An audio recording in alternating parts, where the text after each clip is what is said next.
meine Damen und Herren, jetzt sind Sie bei mir, Joe und Mike von Linkin Park hier bei MTV Urban. And welcome to the show. Thanks for having us. And so here comes my first question. It's like, do you feel comfortable being in an urban show as a rock band? Or is it that Linkin Park is still perceived the wrong way? Yes, it's fine. It's fine? Of course. No, but of course, it's specifically for you as a part of Fort Minor and also as a DJ. We just know that you also have like an urban background, but then again, is it only a background, or can we really say that Linkin Park is still like crossing the borders in each way? I think you always can hear the hip hop in the music, even if it's a rock song. With us, many times you can listen to it and hear it in the groove, or hear it in certain things that we do with the samples and keyboards. Because specifically, like for the first single to the new Linkin Park album, I just had the feeling that they really intended just to make people see the difference between Fort Minor and Linkin Park, as you were jumping around with the guitar and you're not even rapping on that song. Was that on purpose, just to make sure this is Linkin Park and not Fort Minor? Oh no, I think that on this record you'll see that there's many different sides of it. On many hip hop records, since different producers will do every song, you get a lot of variety, right? You know what I mean? Like if Timberland does a track and the Neptunes do a track and then like somebody else does a track, then those songs will sound very different. In our record, we make every song. All of us take part in every part, you know? And on this record in particular, we really tried to make it a lot of variety. So each song will sound very different, even though the six of us made everything. Well, how much of an influence is a DJ within the group as Linkin Park, which plays pretty much a lot of guitars? I think it has a lot to do with experimenting with music and the way we write. Sometimes we'll take kind of a hip-hop writing approach to a rock song, or vice versa. What's like the difference between these two genres? Well, the thing is, it's not limited to just hip-hop or rock. It's like any, you know, like we try to like transcend beyond those. You know, we do love both those styles, but we use samplers, we use loops to start off the songs. Sometimes we'll have a loop that we like, but we'll be like, okay, maybe we'll try to play that live. And the other way around, where there's a live drum, we'll be like, hey, maybe we should make that a drum loop or something. And on this album, we actually, if something sounded more like a rock song, then we were like, hey, maybe we should have Mike rap on it instead of sing, because that wouldn't be as obvious. And then the other way around, where there was a hip hop track, then we'd sing on top of it instead of rap. A lot of the hip hop on this record, what you'll notice is it's very subtle. Like, because there's so many things mixed together, it's not just, don't focus on just the rapping. Like, there's rapping on a couple of songs, but there's some songs where there's no rapping and there's a hip hop element in the music. Like there's the third track on the record, which is called Leave Out All the Rest.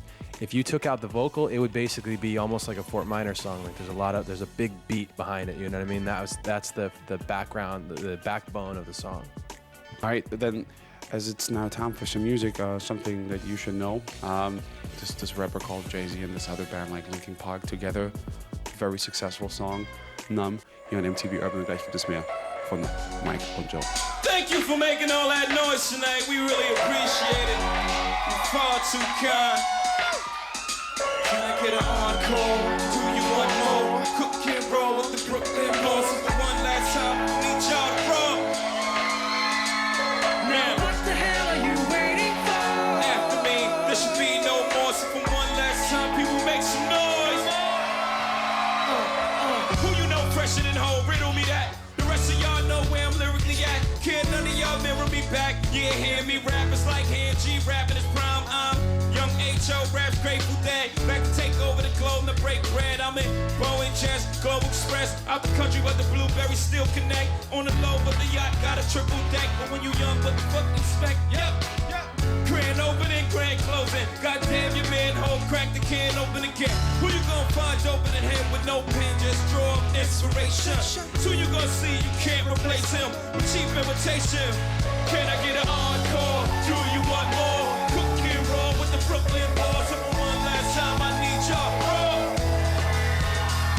Now, What the hell are you waiting for? after me, there should be no more. So for one last time, people make some noise. Now what the hell are you waiting for? Now look what you made me do. Look what I made for you. Knew if I paid my dues, how will they pay you? When they first come in the game, they try to play you. Then you drop a couple of hits. Look how they wave to you. From Marcy to Madison Square. So the only thing that matters is just a matter of years. Yeah, fate would have it. J status appears to be at an all-time high. say goodbye. When I come back like Jordan, wearing the 4-5. It ain't to play games with you, it's to aim at you, probably maim you. If I owe you a blow, you to smithereens. Cocksucker, take one for your team. I need you to remember one thing. I came, I saw, I conquered.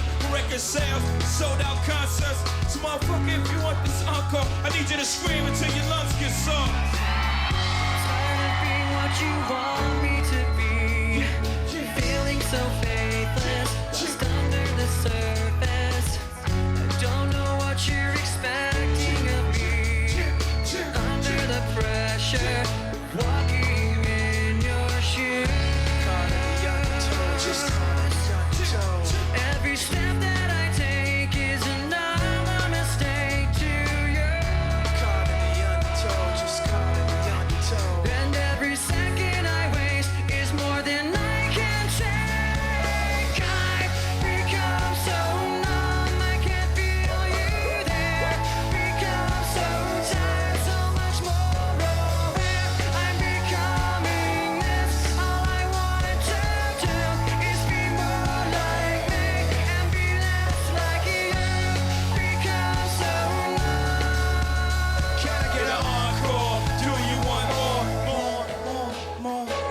I've become so numb. One last time, I need y'all to roar. One last time, I need y'all to roar.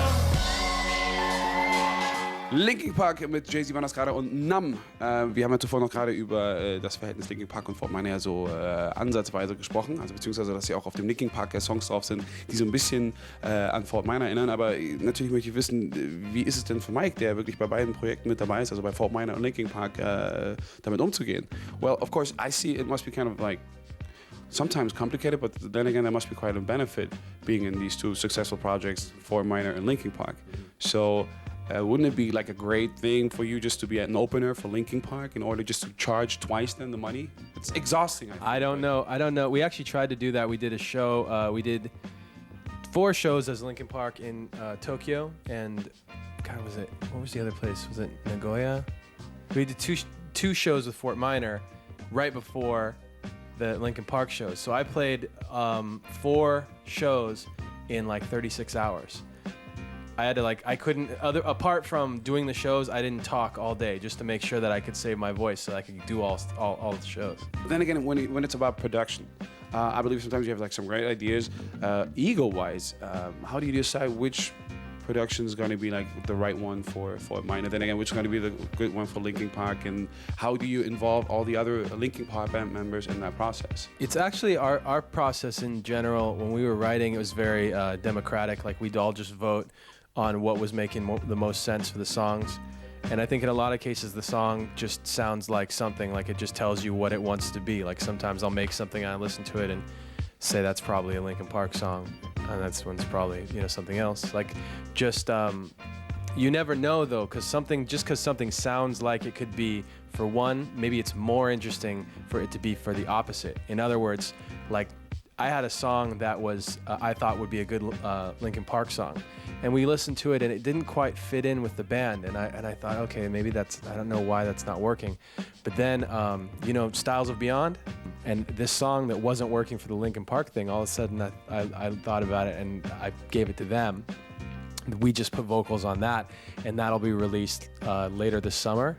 I think sometime this summer, and it sounds perfect for them. But again, like Styles of Beyond, they're not the only guests that you've been working with on Fort Minor. Common, Lupe Fiasco. Yeah. What about like guest appearances this time on Linkin Park? Are there going to be any? No.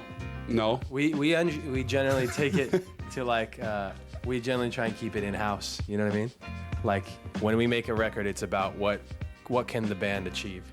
So I mean, by ourselves. So then basically, but then again, in return, when you do like Fort Minor, wouldn't you other people like help you? I mean, Joe, I could imagine that you've been quite helping him like with Fort Minor in many ways. If he asked me.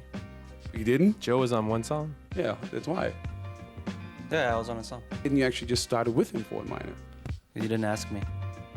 Why didn't you ask Why him? not? I don't know. Would you start a group with Mike to make a duo like Danger Doom? It would be more like DOS Effects. DOS Effects? Diggity DOS Effects? Yes. Jiggity Johan. Jiggity Johan. And you know what? No, it's going to be Jiggity Fort Minor. Remember the name as the next video on MTV Urban. Let's go. Yeah. For those of you that want to know what we're all about, it's like this, y'all. This is 10% luck, 20% skill, 15% concentrated power of will, 5% pleasure, 50% pain, and 100% reason to remember the name. He doesn't need his name up in lights, he just wants to be heard, whether it's the beat of the mic. He feels so unlike everybody else, alone, in spite of the fact that some people still think that they know him, but no, he knows the code. It's not about the salary, it's all about reality and making some noise, making a story, making sure his click stays up. That means when he puts it down, Tox picking it up. Let's go. Who the hell is he anyway? He never really talks much, never concerned with status, but still leaving him starstruck. Humble through opportunities given despite the fact that many misjudge him because he makes a living from writing raps. Put it together himself, now the picture connects. Never asking for someone's help or to get some respect. He's only focused on what he wrote. His will is beyond reach, and now it all unfolds. The skill of an artist. This is 20% skill, 80% fear, be 100% clear. Cause Ryu was ill. Who would have thought he'd be the one that set the West in flames? And I heard him wreck it with the crystal method, name of the game. Came back, dropped Megadeth, took him to church. I like Bleach, man. Ryu had the stupidest verse. This dude is the truth. Now everybody giving them guest spots and stocks through the roof. I heard he f***ing with that stock. This is 10% luck, 20% skill, 15% concentrated power of will, 5% pleasure, 50% pain, and 100% reason to remember the name. They call him Ryu, he's sick and he's spitting fire and Mike got him out the dryer, he's hot. Found him in Fort Minor with top, but a f***ing nihilist porcupine. He's the type women wanna be with, and rappers hope he gets 8 years in the making, patiently waiting to blow. Now the record with Shinoda's taking over the globe. He's got a partner in crime, his is equally dope. You won't believe the kind of that comes out of this kid's throat. He's not your everyday on the block. He knows how to work with what he's got, making his way to the top. He often gets a comment on his name. People keep asking him, was it given that birth or does it stand for an acronym? No, he's living proof. Let him rock in the booth. He'll get you buzzing quicker than a shot of vodka with juice. Him and his crew are known around as one of the best. Dedicated to what they do and give 100%. Forget Mike, nobody really knows how or why he works so hard. It seems like he's never got time because he writes every note and he writes every line. And I've seen him at work when that light goes on in his mind. It's like a design is written in his head every time before he even touches a key or speaks in a rhyme. And those other fellas he runs with, the kids that he signed, ridiculous, without even trying. How do they do it? This is 10% luck, 20% skill, 15% concentrated power of will, 5% pleasure, 50% pain, and 100% reason to remember the name. This is 10% luck, 20% skill, 15% concentrated power of will, 5% pleasure, 50% pain, and 100% reason to remember the name. Weiter geht's hier mit Mike und Joe von Linkin Park. Let's talk about the state of... is it off? No, WTV. All right, oh God. I was just about to ask you about the current state of hip-hop as part of, as members of Linkin Park. Is it really that you couldn't care less about what's happening in hip-hop? Is it that you actually feel very far involved in all these problems that hip-hop has to have again right now, like a crisis, beef, violence, and all these kind of crazy things that seems to be more important than music? We try to get involved in some of the beef, like some of the rival. No, I'm serious. In which way are you trying? We try to intervene so that people get along, but then it didn't work out because we get beat up easily. So we decided to kind of step away because if there's any beef, we always lose. You're not serious right now. Do you think we'd win anything? No, not in fight. It depends, like, against like who. I mean, I think easy could beat like Loopy. We're not good fighters. No, but seriously, but I mean, like in terms right now, like Oprah is against like hip hop. You have this controversy, like even Russell Simmons is now. against hip hop. Well, about certain. She's not against hip hop though. Then she is. She's against certain things, and like certain that people Russell Simmons is about to support right now because he even openly asked. But he's not even against hip hop either, because he's against he's against using certain words in the clean versions and on the radio, but on the proper albums he said you can use whatever you want. But obviously, it seems that right now everybody has to say something about hip hop, and so my basic question remains: is it that for you guys really that you could be like, well, anyway, even if hip hop goes down, we still could like pretend just to be a simple rock band, which you're not. So I mean, not a simple one. For us, it's the thing that we like about hip hop is we love the music. We're not really involved in the politics of it, but there's rappers and producers and the culture and the graffiti and the b-boying, all that stuff. But that's stuff we love, and that's more of the creative side of it. So like any opportunity that we have, that's a good opportunity to work with artists and collaborate, that kind of thing. That's what we're more into, Like when you see Reanimation, all those people were like people that we're friends with, and that's kind of more the vibe that we're into rather than like the headlines. And also, like, you go on the next step, you're like entrepreneurs, clothes and toys. But we're going to talk about that right now after the next video, because you just told me that actually one of your toys is involved in Loopy Fiasco video. Yeah, look for the Suru spray can droid. That's Ganz mine. genau. Schauen wir uns jetzt an. Hier ist Daydreaming von Loopy Fiasco.